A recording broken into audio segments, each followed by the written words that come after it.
একজন তাজা তরুণ রংপুরে আমাকে বলল, ফুটফুটে একটা ছেলে, স্যার আমি সারা জীবন ক্রিকেট খেলতে চেয়েছিলাম, ক্রিকেটার হব।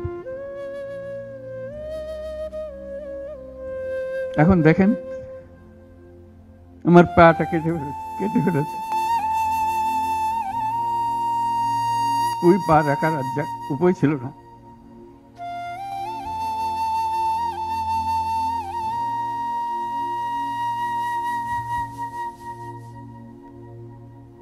সে আমাকে জিজ্ঞেস করে,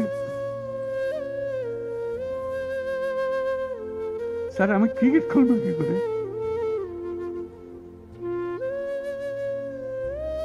ক্রিকেট তার মাথার থেকে যাচ্ছে না, পা নাই।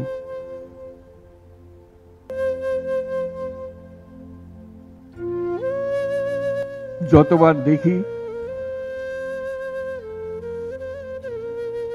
ততবার